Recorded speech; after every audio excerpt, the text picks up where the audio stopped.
Olá! Os jogos são atividades recreativas, geralmente competitivas e estruturadas que têm como objetivo o entretenimento. Em geral, elas são atividades que podem trazer desafios, interações com outras pessoas e o desenvolvimento de habilidades. Olha, mas não é bem assim não. Há casos em que jogar pode se tornar um problema. É quando a pessoa passa a desenvolver um vício nos jogos. No programa Lesp em Pauta de hoje, nós vamos falar, em geral, dos jogos de azar, bem como os jogos online, os sintomas deste transtorno e possibilidades de tratamento. Muito bem, para isso eu recebo aqui em nossos estúdios o psiquiatra Dr. Vinícius Andrade. Doutor, bem-vindo aqui ao nosso programa. Olá, obrigado, Sérgio, por me convidar pelo Lesp em Pauta. Imagina, a gente é que agradece a tua presença aqui. Tá bom? Eu vou chamar agora, através da nossa plataforma Zoom, o advogado Felipe Sena.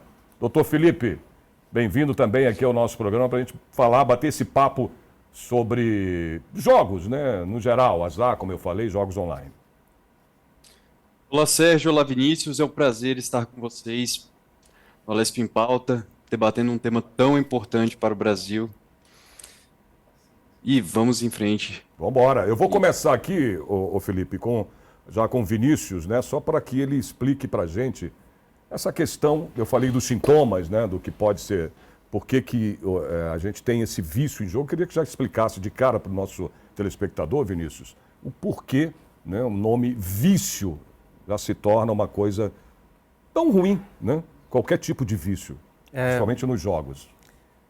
A gente tem que falar sobre transtorno de jogo. A gente pode iniciar falando que ele é um diagnóstico já consolidado há mais de 20, 30 anos no DSM-5 e relaciona a uma parte da população que vai desenvolver sintomas de dependência. Hoje a gente fala de estimativas de em torno de 1% de toda a população mundial, e a gente corre junto com estimativas e prevalências de outros países. Ao longo dessa vida, essa pessoa vai desenvolver problemas com o jogo. Desses 1%, 0,5% elas podem desenvolver problemas até mais acentuados e dívidas, prejudicando a vida dela em aspectos econômicos e morais e a família ao redor. A gente também pode falar que desse perfil, além desses 1%, pelo menos mais de 1 a 1,5% da população também vai desenvolver problemas, prejuízos financeiros. Que não se consolida como um quadro de dependência, mas que vai gerar prejuízos para essas pessoas e para os familiares em volta. Então a gente está falando de não só de 1, mas de até 2,5% da população que ao longo da vida vai passar por isso. O jogo, ele é um entretenimento e, eventualmente, quando a gente está passando por algumas situações, autorizações aqui no Brasil, que expande o contato das pessoas, expande também o contato para pessoas mais vulneráveis a esse transtorno de jogo. O que a gente pode pensar que é um transtorno de jogo? A gente pode começar falando de sintomas de dependência de forma geral. Quando a gente fala que alguém tem um problema com alguma situação, a gente fala que ela tem um comportamento compulsivo, ela tem um comportamento repetitivo em relação àquilo, ela tem um pobre controle sobre os aspectos que levam a ela ter aquele comportamento. Ela, apesar de ter prejuízos, ela não consegue evitar aquele comportamento. Quando ela evita aquele comportamento por uma situação, por exemplo, no jogo, quando perdeu muito dinheiro ou a família começou a falar, olha, você gastou muito, cortaram o cartão de crédito. Ela, apesar disso, ela começa a ter sintomas psíquicos voltadas para pensar naquele jogo e muitas vezes até sintomas físicos. Ela pode sentir mais sudorese, aumento do trato gastrointestinal, em pensar na situação de ela poder voltar àquele jogo. Então quer dizer que o vício em jogo, no caso aí, é um transtorno, então, caracterizado, no caso, pela dificuldade em que a pessoa tem, né, de estabelecer limites, é isso? Seria limite da atividade de jogar. E o último, exatamente, o último critério seria, apesar de vários prejuízos que essa pessoa começa a ter... Isso é patológico. Isso é patológico. Ela não consegue controlar, que se assemelha muito a comportamentos de outras áreas. Por exemplo, dependência de adicções químicas mesmo. E o que a gente vem observado hoje na parte da neurociência, na saúde, que alterações em áreas do cérebro, no sistema límbico ou córtex pré-frontal, que é essa região nossa da testa, que a gente associa a dependências químicas, a gente também está encontrando em dependências de jogo, mostrando a complexidade e a dificuldade dessa pessoa de parar esse comportamento. Por uma vulnerabilidade intrínseca a ela, mais a exposição àquele meio, aquelas pessoas desenvolvem essa patologia. Quando a gente aumenta a liberação e expõe mais as pessoas a isso, as chances de aumentar essa porcentagem de pessoas vulneráveis aumenta. Doutor Felipe, claro que a gente vai falar na tua parte como advogado sobre leis, enfim, mas eu queria uma fala tua sobre o que o doutor Vinícius acabou de explicar. Né? Como é que você também vê a questão do vício em jogos? Sérgio, como várias outras atividades econômicas, como o Dr. Vinícius também ressaltou, vários outros elementos, como substâncias, tem esse caráter, esse viés de também poder levar a uma situação de vício. O jogo, nós tratamos, né, na regulação, o vício, a adicção, o jogo patológico, como uma potencial externalidade negativa da atividade. Ou seja, independentemente dessa atividade ser legalizada ou não, as pessoas que tendem a desenvolver esse vício e que estão já predispostas e sofrendo com esse vício, buscam atividade de qualquer forma. Então, com a legalização, com a regulação dessa atividade, a ideia é exatamente proteger essas pessoas e trazer ferramentas e outras técnicas para limitar os possíveis danos que essas pessoas, né, sujeitas a uma adicção têm em relação aos jogos. Como o Dr. Vinícius muito bem apontou, o transtorno de jogo compulsivo potencialmente patológico já está há muitos anos, né, caracterizado no DSM-5 e, ultimamente, no CID-11, há pouco publicado pela OMS, ainda em processo, né, de aplicação no Brasil, também traz o vício em jogos eletrônicos, aqueles conhecidos também como jogos de videogame, em que a pessoa não envolve dinheiro necessariamente, mas sofre de sintomas muito semelhantes, né, àquele vício nos jogos de fortuna, vulgarmente chamados de jogos de azar. Mas você falou exatamente, olha, eu tenho aqui, de acordo com o CID, tem um CID-10. Isso. Né? Que o CID-10 é o transtorno consiste na presença de episódios de jogo que dominam a vida da pessoa, enfim, prejudicando aí seus compromissos, muitas vezes, né, doutor Vinícius? Compromissos, como você citou aqui, pessoais, né, profissionais, não é isso? Exato. É importante que a gente, da área da saúde, a gente não tem como limitar esses fatores. Provavelmente o que vai acontecer, o que a gente espera que aconteça, é algo semelhante com o que aconteceu com o tabaco, ou o uso de álcool. A gente vê sempre uma propaganda de beba com moderação, ou orientação, uma conscientização adequada. Então, talvez o termo jogo responsável seja o caminho mais saudável para a gente conseguir orientar mais a população. O Felipe comentou sobre jogos online Eletrônicos. e eletrônicos, e é bem interessante esse caminho. A psiquiatria envolve a relação com a sociedade e com o meio. À medida que vai mudando e surgem novas formas de estímulos, vão surgindo esses novos diagnósticos. No CID, no DSM-5, foi a primeira vez que foi citado sobre jogos de videogame. E ele foi classificado primeiro como Internet Game Disorder. Eles relacionavam diretamente o potencial de dependência do videogame com o uso da internet. Quando teve o CID-11 e com a evolução das pesquisas, mais dados de prevalência, níveis mundiais, hoje a gente tem centros de tratamento voltados para o videogame nos Estados Unidos, na China, na Alemanha. No Brasil a gente tem no Instituto de Psiquiatria, no AMIT. E o que a gente observou é que, na verdade, sim, quando é online, o potencial é muito maior. Mas também, quando não é online, tem. Então, tanto que o próprio CID-11, ele divide em uso, hazardous use of games, uso nocivo, jogos online e jogos offline. O que a gente tem que ver é que acaba se misturando muito, porque agora os jogos de videogame online, eles começaram a ter duas subseções. Por exemplo, play to win e play to earn. O que é isso? Vem do inglês. Play to win significa você comprar peças, ferramentas, acessórios para você conseguir ganhar o jogo mais rápido. Esse mecanismo que muitas vezes pode ser utilizado, um dos exemplos é o loot box, ele também tem um mecanismo muito herdado do caça-níquel, dos jogos de azar.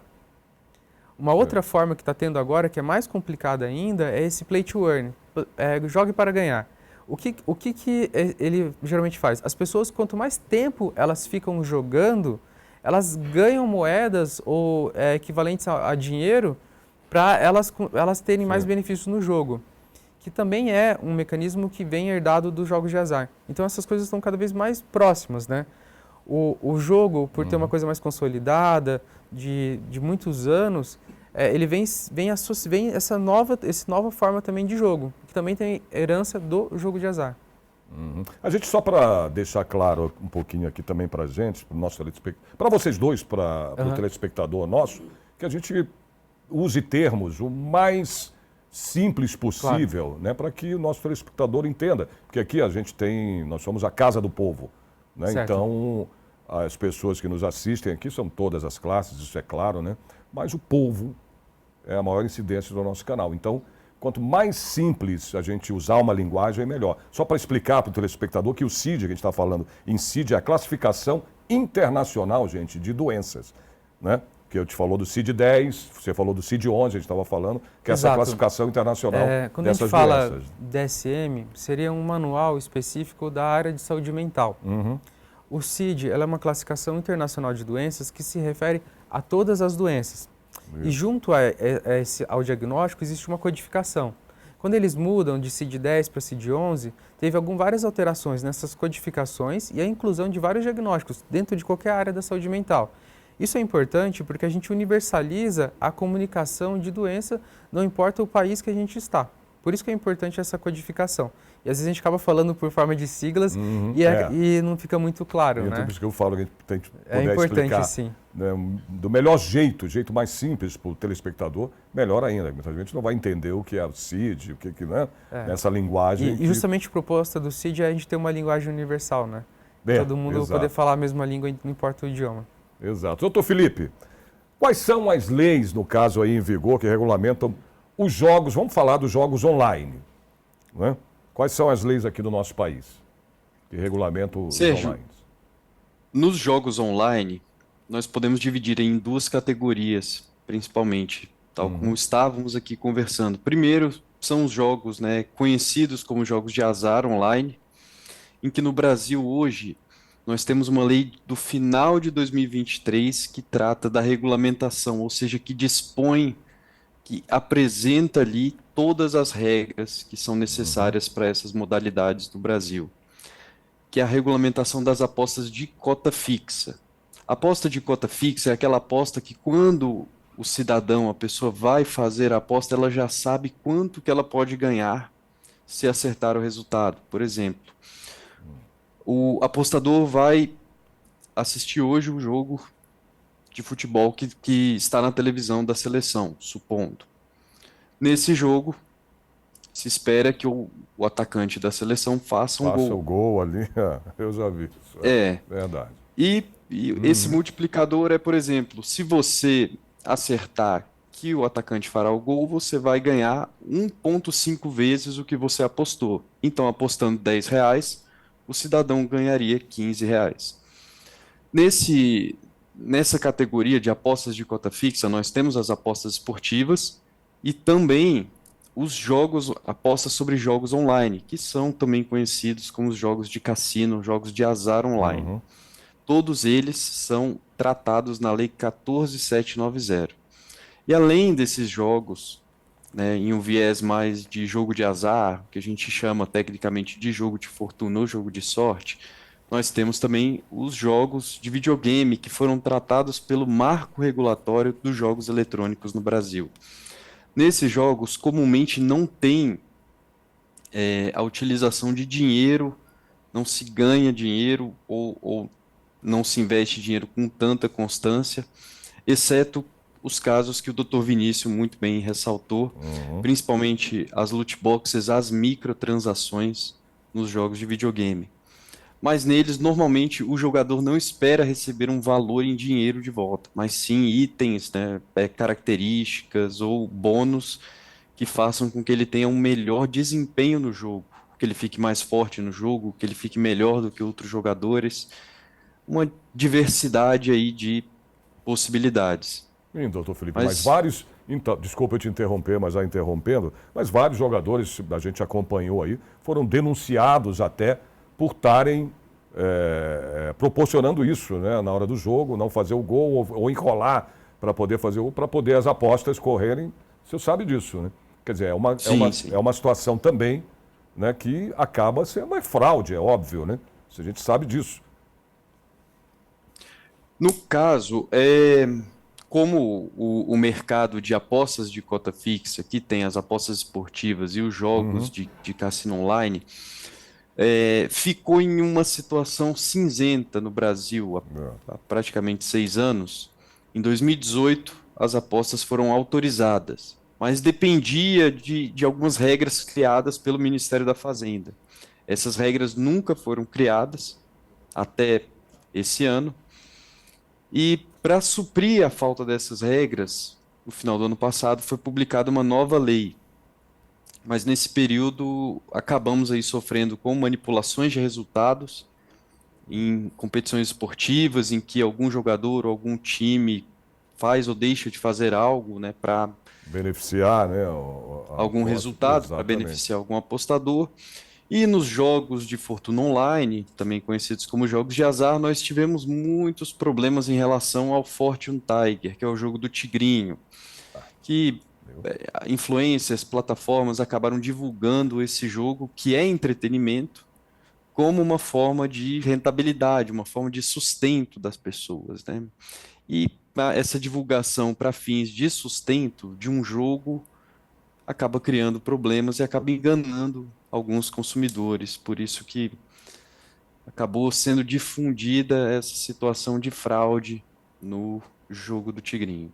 A gente estava comentando, né, doutor, aqui nos bastidores, antes de começar o programa, exatamente sobre esse jogo do Tigrinho. E o doutor Vinícius estava comentando, que as pessoas apostavam, né, dependendo do valor, o concurso, o Tigrinho, né, dava lá, se fosse baixo, né, a pessoa chegava até a receber, mas dependendo do valor, 20, 30, 50, 90 mil, que seja, né, a pessoa acabava sendo enganada, claro, né, porque eles pediam para colocar, né, você depositar um certo valor para ser liberada aquela quantia. E aí, exatamente onde estava a fraude, né, doutor Vinícius? Exatamente. A questão do jogo do Tigrinho é um pouco mais delicada porque acho que não tinha mecanismos de ser auditável, né? E vai além da ideia do transtorno de jogo. Mas isso é uma coisa que acontece, mesmo nos outros jogos, né? As pessoas têm uma ideia, uma crença, isso vem do ser humano, de que ele vai ter uma chance maior de ganhar. Isso é provado. Quando a gente faz avaliações, principalmente quando a gente pega até a população mais vulnerável, quem já tem o transtorno de jogo, é muito comum você fazer uma pergunta para eles sobre quantas vezes eles perderam. E eles têm dificuldade de falar quantas vezes perderam. Mas se você perguntar para ele quanto você ganhou, ele vai falar, doutor, eu ganhei tanto. Ele até sorri na tua frente. Essa ideia o nosso cérebro ele tende a diminuir a sensação de perda e aumentar e supervalorizar a sensação de ganho. Mas é por isso, então, que quando a pessoa perde, quanto mais ela perde, mais ela aposta? Exato, porque ela sempre fica na mentalidade, no começo, por isso que esses jogos são perigosos, porque no começo ela ganha. Se ela perdesse no começo, ela não ia jogar mais. Mas como ela começa a jogar e ela ganha muito, e ela vê pessoas ganhando, ela tende a querer jogar mais, porque ela cria aquela esperança. E o ser humano tem esse certo pensamento mágico, né? Ou seja, é uma ilusão, a pessoa se ilude com aquilo. Matematicamente, ela teria a mesma chance do que está até dito. E alguns jogos até colocam essa porcentagem. Mas ela sempre tem uma crença de que se eu colocar mais, se eu pegar naquela pessoa que ganhou e esfregar, se eu segurar um trevo, se eu segurar um pé de coelho, as coisas vão ser diferentes. Mas a matemática fala que não. A matemática fala que se eu chegar num número de apostas e apostar uma sequência de 1 a 6, ou apostar a data de nascimento dos meus filhos ou meus avós, eu vou ter as mesmas chances de ganhar do que a pessoa que colocou 1 a 6, por exemplo, de número. Matematicamente falando, Mas o ser humano ele tende a supervalorizar. E aí que é o risco.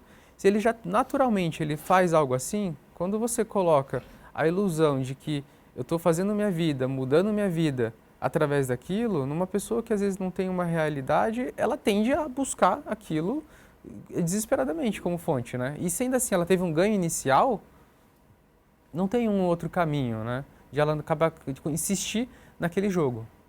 Esse é o grande problema, né, doutor Felipe? A pessoa acaba tendo essa... E fica desesperada, né? Eu até citei um exemplo aqui, né, de uma pessoa na rua que chegou, doutor Felipe, a vender. Ela gritava na rua, uma senhora já, né, nos jogos de bingo. Ela não tinha mais dinheiro e ela perdeu o carro, queria vender o carro dela na rua, no meio da rua. Isso numa tarde, e a polícia foi chamada, tudo. Era uma senhora, a gente achando que era alguma coisa, assalto, alguma... Não, doutor Felipe, era querendo vender o carro para entrar de novo no estabelecimento para continuar jogando. Sim, essa situação é muito complicada. O doutor Vinícius pode até explicar um pouco melhor, mas quando a pessoa desenvolve ali um vício, né, em relação ao jogo, o momento mais interessante para ela deixa de ser efetivamente o ganhar ou não ganhar, e sim a dinâmica do jogo. Ou seja, vai jogar o jogo do Tigrinho, que é um jogo de slot clássico, né, que a gente chama de caça-níquel. A pessoa não se importa muito ali do fato dela estar ganhando ou estar perdendo. O interesse dela é no jogo estar acontecendo e ela estar naquela dinâmica do jogo. Se a gente for para um viés mais técnico, o pico de dopamina da pessoa deixa de ser o momento em que ela é premiada e se torna o momento em que ela puxaria a alavanca, apertaria o botão ali para participar do jogo. E outra coisa que eu queria saber, essas leis, né, que estão em vigor, doutor Felipe, elas permitem, aí, no caso, o funcionamento de cassinos online em território nacional? Isso, exatamente. A Lei 14.790 de 2023, ela permite que sejam disponibilizadas plataformas no Brasil que oferecem as apostas esportivas e os jogos de cassino online. Mas para se abrir uma plataforma dessas, é necessário que o operador pague um valor de 30 milhões de reais ao governo, que é o que a gente chama de taxa de outorga, que é o valor ali para tirar a licença. Você imagina Além quanto não se ganha com isso, né, doutor Felipe? Se a taxa de 30 milhões, imagina a arrecadação, né?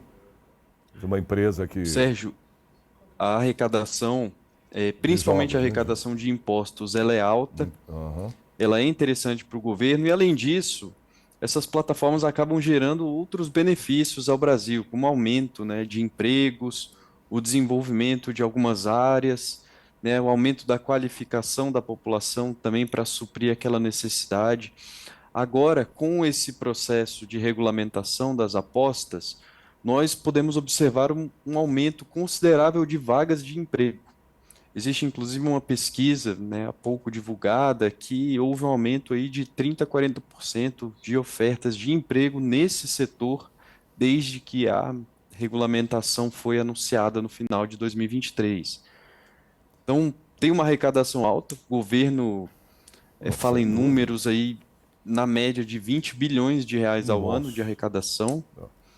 E esses valores eles podem contribuir para uma série de investimentos públicos, né? Por exemplo, se o governo destinar bem esses valores, nós podemos observar benefícios com esse aumento de arrecadação também. Acho que esse tem esse lado da arrecadação e eu até não sei se o Felipe souber quanto desses dinheiros gerados realmente voltam para a população que apostou e quanto que vai para o governo, porque o que eu vejo às vezes na prática, quando pessoas que vão em jogo, e não só Tudo bem, quando a pessoa tem um transtorno de jogo, ela fica muito com a ideia de ganhar e ela pode ter uma liberação de um aumento de prazer com o jogo, mas envolve sim o dinheiro. Tanto que no começo, 1,5% vão ter prejuízos muito grandes dos aspectos econômicos e morais em relação a isso. E quando essas pessoas perdem, independente de ter ou não um transtorno de jogo, geralmente elas perdem 3, 4, 5 vezes ou às vezes a renda anual que elas têm, que fica praticamente impagável. Isso também acho que é uma coisa que tem que ser levada em consideração na hora quando a gente fala de lucros e ganhos com o jogo, que não necessariamente essa conta fica tão certa assim, tão positiva, né, de geração de empregos. Porque o que a gente vê hoje em dia, nesse processo ainda de trâmite, é muitas pessoas endividadas, muitas pessoas que não conseguem. Mas elas vão conseguir pagar. Uma pessoa que ganha e que perde 4 vezes o que ela ganha no ano, ela nunca vai conseguir pagar essa dívida. Ela vai ter que renegociar, vai ter prejuízos em relação ao governo. E a gente tem que ter uma atenção para esse outro lado também, né? Não, certeza. Ô Felipe, se o Felipe quiser fazer um comentário, a gente vai fazer um breve intervalo. Tá bom, Felipe? Daqui a pouco a gente volta, tá bom, Vinícius? Doutor Vinícius? A gente volta para continuar falando sobre essa questão dos jogos, enfim, no geral, dos jogos de azares, né? Jogos através do online, enfim, tudo sobre o vício em jogos. Voltamos daqui a pouquinho, até.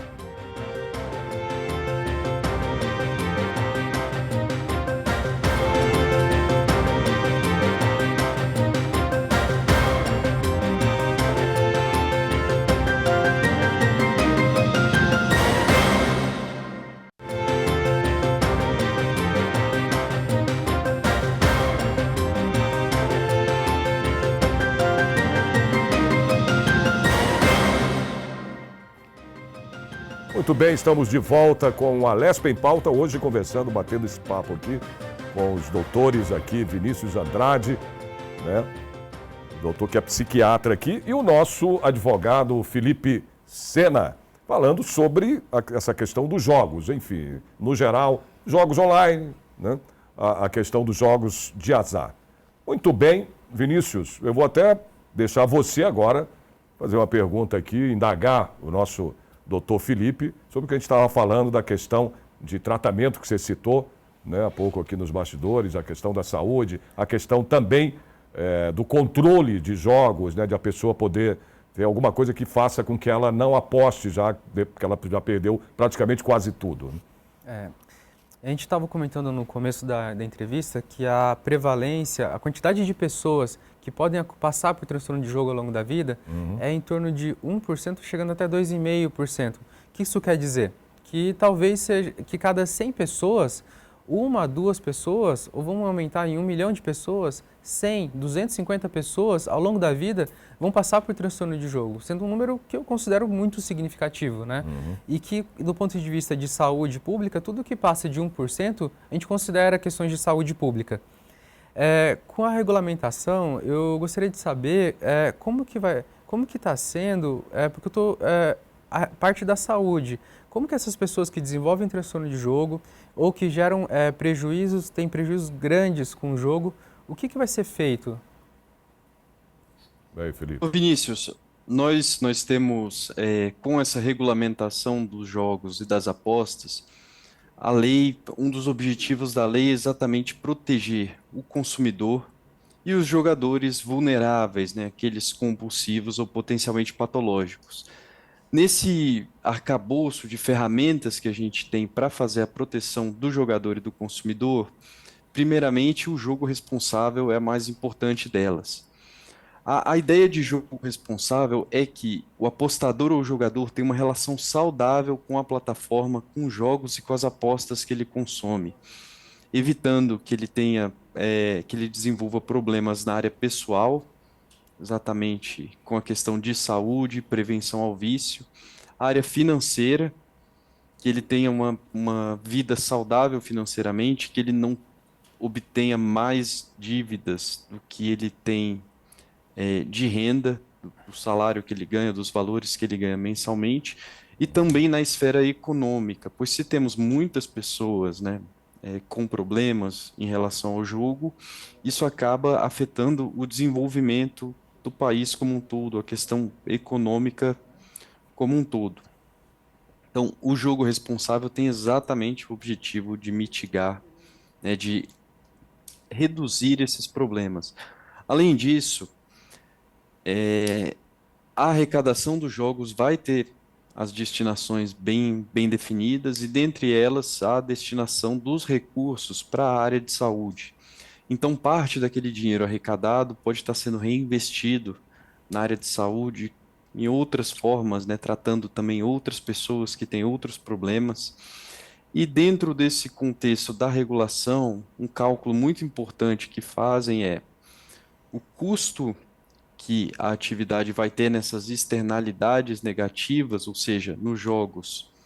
Qual o custo que vai ter com os jogadores viciados em relação aos benefícios, né? Quanto de dinheiro pode ser arrecadado para, por exemplo, ser destinado a um posto de saúde e tratar centenas ou até milhares de pessoas que passam ali todo mês, todo dia. Na regulação, na regulamentação, é necessário fazer esse cálculo e verificar o que que na balança pesa mais, os custos ali com o jogador compulsivo ou os benefícios, né? Depois da subtração, depois de tirar esses custos com o jogador compulsivo, por exemplo, ou com outras externalidades da atividade. Todos esses cálculos, toda essa questão é feita para se definir se, por exemplo, os jogos vão ser legalizados ou não.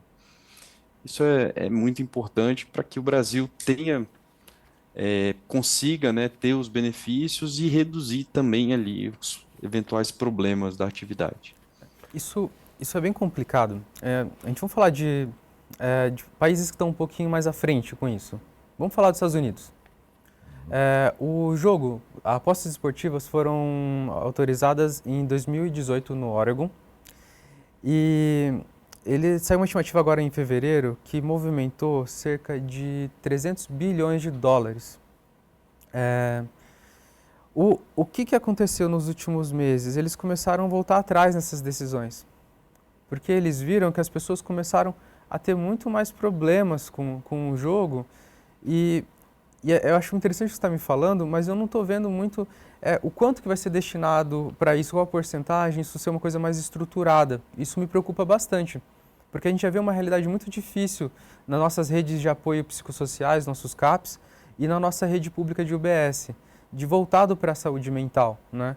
E até a gente precisa ter um destinamento para treinamento mesmo dos profissionais de lidar com esse jogo, porque não é algo que foi feito de forma natural, né, na formação desses profissionais e de investimento de acolher essas pessoas. E como vai ser feito isso, né? Como que a gente vai pegar esses indivíduos que forem identificados nas plataformas e levar eles para assistência em saúde? Doutor Vinícius, isso é uma questão muito importante, primeiramente pelas plataformas. A indústria, ela entende, tem que entender que para que os jogos tenham sucesso no Brasil, eles têm que trazer uma percepção pública positiva em relação ao produto que eles oferecem. Ou seja, o cidadão tem que olhar aquela atividade e falar assim, olha, eu acho que essa atividade ela está segura, ela está sendo honesta, ela está sendo transparente e ela está cumprindo o que eu espero em termos de segurança. Então, as plataformas elas podem adotar uma série de ferramentas para proteger esses jogadores, porque não é interessante para eles que o jogador esteja ali viciado com problemas de saúde. A boa relação é um pressuposto de grande parte da indústria. E quando eu falo aqui de grande parte da indústria, é da indústria séria. Que no Brasil nós temos muitos players, muitos operadores que são sérios, que têm licenças em outros países, que têm uma reputação internacional a ser preservada. Então, a adoção dessas ferramentas é muito importante. Dentre elas, todos os jogadores que farão o cadastro, todos os apostadores que farão o cadastro nessas plataformas a partir de 2025, terão de associar necessariamente o seu CPF a esse cadastro, reconhecimento facial e outras ferramentas de conhecimento do cliente. As plataformas também, a partir dessa regulamentação, vão demandar uma declaração de renda do apostador, para que possa ser feito um cálculo de quanto ele pode gastar em média na plataforma sem afetar sua qualidade de vida e cometendo atos, né, que podem levar ao comprometimento da qualidade de vida desse jogador ou desse apostador. A plataforma pode fazer restrições a partir das regras dispostas pelo Ministério da Fazenda e também na lei. E além de tudo isso, nós temos uma ferramenta muito crescente que está mudando a vida, né, de muitas pessoas, que é a inteligência artificial. A inteligência artificial já foi está sendo utilizada como uma ferramenta incrível de identificação desses jogadores compulsivos ou potencialmente patológicos e com endereçamento de ações ali para esse jogador que sejam eficientes a partir da personalidade, da forma com que ele está agindo em relação à plataforma e a outros elementos da vida dentro dos dados, né, que podem ser coletados. Então, com a identificação desse comportamento, de um comportamento possivelmente prejudicial ao jogador, a inteligência artificial utilizada nessas plataformas acende um alerta, aponta que aquele jogador precisa de um tratamento especial. E esse tratamento especial pode ser feito dentro da própria plataforma, com até uma autoexclusão do jogador, o jogador entendendo que ele está numa situação complicada pode pedir autoexclusão, ou nos casos mais graves em que a família observa que aquele jogador não está conseguindo sair daquela... Você está entrando num ponto, desculpa te interromper, mas acho que é importante. Tudo bem, você está falando da IA fazer essa regulamentação, das plataformas fazerem essa regulamentação, mas como que a gente vai ter uma garantia... A partir de regras já dispostas pelo poder público, tanto as regras da Lei 14.790, que foi publicada ano passado, quanto do regramento específico que o Ministério da Fazenda faz para esse setor. Será que não seria, às vezes, interessante ter uma ação mais do Ministério da Saúde mesmo, uma comissão de saúde para jogos de azar e jogos online, uma forma de interdisciplinar e independente para ajudar na supervisão e regulamentação dessas regras? Essa é uma preocupação que eu tenho, porque à medida que a gente está ali, né, no jogo, a plataforma se responsabiliza por isso, né? E aí ela vai encaminhar as pessoas que estão tendo esse problema de, como você falou, uma questão na dopamina e que elas têm o mecanismo viciante e acabam tendo prejuízos. Mas e outros perfis, né? A gente também tem que lembrar que o transtorno de jogo, ele também está associado a aumento de consumo de álcool, tabaco, episódios de depressão. Isso é uma coisa que também tem que ser levada em consideração, né? E era isso que eu ia falar de você agora, em relação a... Você está falando de saúde, eu queria saber dos principais problemas causados, exatamente, né, problemas de saúde causados pelo vício, né, vamos lá, nos jogos online, por exemplo. Exato. Além do que a gente sabe de prejuízos morais relacionados à família e prejuízos econômicos ficam mais evidentes, você tem também a gente esse tem uma lado... associação clara com aumento, por exemplo, de consumo de tabaco, aumento de consumo de álcool, episódios de depressão, ansiedade e suicídio. Quando a gente vai falar de perfis, às vezes uma grande parte desses perfis de jogadores não é o jogador que começa a ter um comportamento adicto e pronto, e logo ele vai buscar tratamento. Isso leva anos. Às vezes é muito comum no consultório, eles buscam, fazem uma consulta porque tiveram uma perda maior, mas eles voltam daqui 5 anos, 10 anos, geralmente muito pior. Já com tentativas de suicídio, com quadros de depressão grave, com abuso de álcool, e só aí que a gente consegue efetivamente, às vezes, fazer um tratamento, né? E nesse período eles continuam com o jogo, continuam com mais perdas. É muito difícil. Quando a gente legaliza e regulamenta e deixa mais disponível, a tendência é aumentar essa quantidade de pessoas. E a fiscalização, ela tem que ser mais intensificada também, né? Acho que tem que ter, às vezes, um órgão independente para poder fazer essa fiscalização como existe em outros países, né? A gente tem uma dificuldade muito grande no controle mesmo no Brasil, por exemplo, de jogos de videogame mesmo. A gente usa coisas muito antigas para regulamentar faixa etária. E a mesma coisa eu vejo que existe na questão dessas regulamentações do jogo, né? A ideia não é falar, não, então a gente tem que ser contra o jogo. Acho que não é uma coisa que já existe, não tem como impedir. Mas a minha preocupação é, será que a gente vai conseguir efetivamente tratar, ajudar essas pessoas que realmente precisam e prejudicam a eles e o ambiente familiar? É uma questão muito complicada porque nós temos aí outras atividades econômicas, outros produtos que são amplamente difundidos no Brasil, né? Livremente comercializados e a luta é constante, né? Em relação ao tabaco, por exemplo, nós temos aí uma epidemia de vapes, né? De cigarros eletrônicos no Brasil. E o endereçamento das políticas públicas em relação a isso tá deficitário. Então, muitas vezes a gente coloca uma pressão muito grande no jogo, sendo que tem outros elementos que estão há muitos e muitos anos sendo um problema para a população, óbvio. No Brasil, a taxa de tabagismo está sendo reduzida? Tá. A gente vem em uma decrescente. Mas o quão eficiente está sendo? Se a gente pegar um tabagista em relação a 100 pessoas, a que ponto as políticas públicas estão sendo efetivas ou não estão sendo efetivas? Tudo isso é muito relativo. Eu, particularmente, na minha visão, como estudioso da regulação, sou mestre em regulação. Uma estatística de 1 em 100 para uma externalidade negativa de uma atividade não tá tão ruim.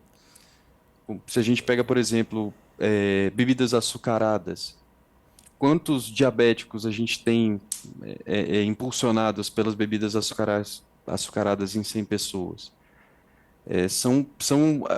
A gente sempre tem que lembrar que no viés de regulação a gente não pode ver tanto pelo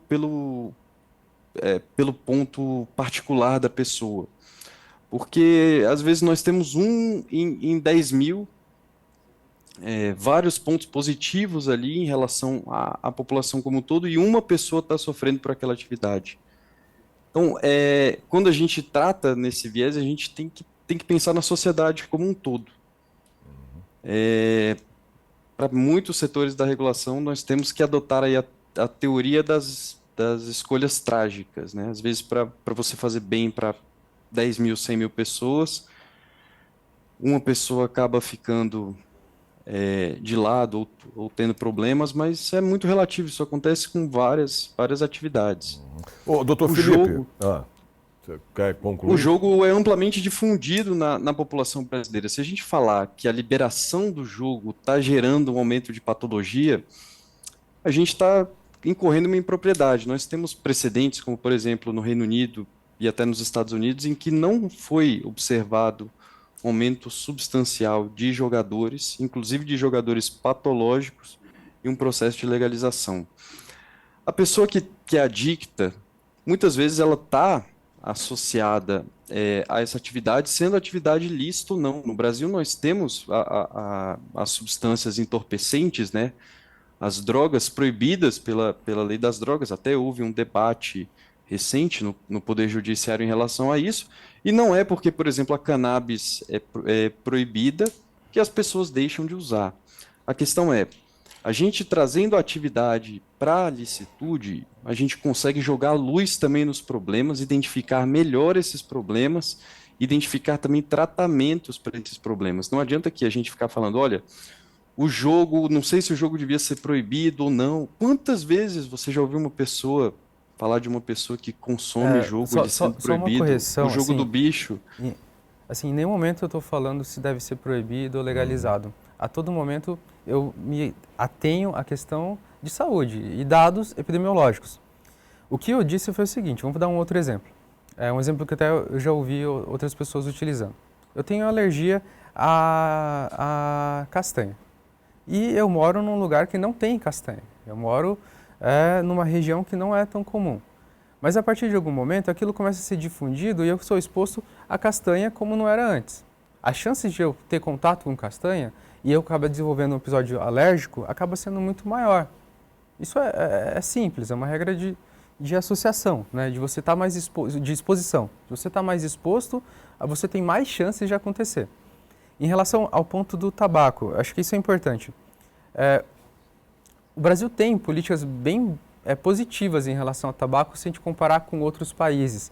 A gente viu que você investir em saúde, em orientação, teve baixa. Apesar de estar legalizado, as pessoas reduziram o consumo de cigarro. E quem consome hoje é de forma muito mais consciente, né, responsável. E essa ideia de a gente falar da questão da saúde do jogo, né, de difundir não só como algo positivo, mas que também tem necessidade de difundir esse jogo responsável. Infelizmente, acho que argumentar que, mas se já está ruim aqui, está ruim ali, mais uma coisa ou outra, não é um problema, não sei. Se for assim, a gente vai começar a acrescentar uma série de outras coisas na sociedade, né? A minha preocupação se tem muito às pessoas. Eu sou médico, meu juramento é não prejudicar as pessoas e, assim, quando eu estou ali, eu estou atendendo um indivíduo e esse indivíduo é importante para mim. Esse indivíduo, ele é o familiar de alguém. Quando a gente fala de 1 para 100 não é significativo, acho que qualquer coisa que tem 1 para 100 é considerado sim um problema de saúde pública. Quando a gente fala de 10 mil, a gente está falando de 100 pessoas. São 100 pessoas que têm uma família, têm filhos, têm mãe, têm pai. Então, acho que tem sim ter ser levado de uma forma muito mais responsável e ter mais assim, a olhar para isso, né? É importante que tenha arrecadações, eu não ouso falar na parte econômica, mas a parte de saúde são familiares. E se você for ver uma das audiências que teve, assim, as pessoas têm familiares que têm prejuízo com o jogo. Isso gera um prejuízo muito grande, assim, quase que às vezes é mensurável, mas chega a ser imensurável as consequências na vida das pessoas que tem alguém com problema de jogo. Então, é só assim, corrigindo, assim, que eu não vejo que pode ser algo não significativo. Não, a questão toda não é, né, que é significativo, né, doutor Felipe, ou não, essa é a questão. Isso precisa ser avançado, você precisa para poder, exatamente, ter mais, né, condições aí, ou leis que possam, né? E falar de questões da saúde, para a gente conseguir crescer junto e trabalhar coisas para ter mais benefícios, né? E nós vamos ter que fazer um programa aqui de 3 horas aqui para poder continuar falando só sobre esse assunto, né, doutor Felipe? É muita pauta. É muita coisa. Mas vamos voltar aqui à questão do online, né? Dos jogos online aqui. Eu queria saber das restrições, viu, doutor Felipe, impostas no caso da legislação, né, em relação à publicidade. Né, a publicidade de jogos online, né, de azar. Exato. Nós temos, em relação à publicidade, algumas disposições da lei, como, por exemplo, a limitação à publicidade por operadores que não estarão autorizados pelo Ministério da Fazenda em 2025. A publicidade de jogos como um meio de investimento, um meio de lucratividade, uma forma de se ganhar dinheiro também é limitada, proibida, passível de multa, inclusive nos piores casos, a cassação da licença do operador, né? A revogação da licença. E também, em relação à publicidade e ao marketing, nós temos uma valorização à autorregulação, quando os próprios operadores, né, em um combinado ali para aumentar a competitividade, também definem regras. E essas regras no Brasil estão sendo definidas pelo CONAR, que é o Conselho Nacional, né, de Autorregulação Publicitária. Então, dentro dessas restrições, nós temos a limitação principalmente daquelas publicidades que são danosas ao consumidor, que promovem aí um consumo irresponsável, um consumo exagerado dessas apostas e, consequentemente, levaria a problemas de saúde. Em relação exatamente a regulamentação para a saúde, a portaria, né, em relação ao jogo responsável, em relação à preservação do consumidor, ela está sendo produzida pelo Ministério da Fazenda em parceria com o Ministério da Saúde. Foi designada uma equipe, né, interdisciplinar exatamente para cumprir esses requisitos que o Dr. Vinícius apontou. Porque a gente, óbvio, sempre vão ter visões sobre diversas áreas diferentes. A gente tem uma visão econômica da coisa, a gente tem uma visão jurídica, uma visão regulatória e uma visão de saúde. Às vezes uma questão que na visão econômica, na visão regulatória não é tão chamativa, na visão de saúde a gente precisa dar uma atenção maior. Por isso que uma equipe disciplinar sempre é melhor, né? Até como a gente está aqui no próprio programa com uma equipe interdisciplinar, é sempre melhor do que uma visão única, porque a gente pode ver problemas, né, de diferentes perspectivas. Então, em relação a esse tema, a portaria está sendo feita de maneira interdisciplinar. Ministério da Saúde e dos profissionais de saúde como um todo, para mitigar, né, para reduzir o jogo patológico, os eventuais problemas de jogo compulsivo no Brasil. É até bom, eu queria te fazer assim. A gente está chegando ao final do programa já, Vinícius, infelizmente. Por isso que eu te falei, a gente tem que fazer um programa, um outro aqui, com pelo menos 3 horas aí de programa, para a gente poder debater tudo que foi falado aqui, que você com o doutor Felipe, né, argumentaram, em 3 horas brincando. Mas eu queria saber, no final, como é que a gente pode ajudar uma pessoa que está passando por essa situação de vício em jogos, ou que seja online, outros tipos de jogos, enfim.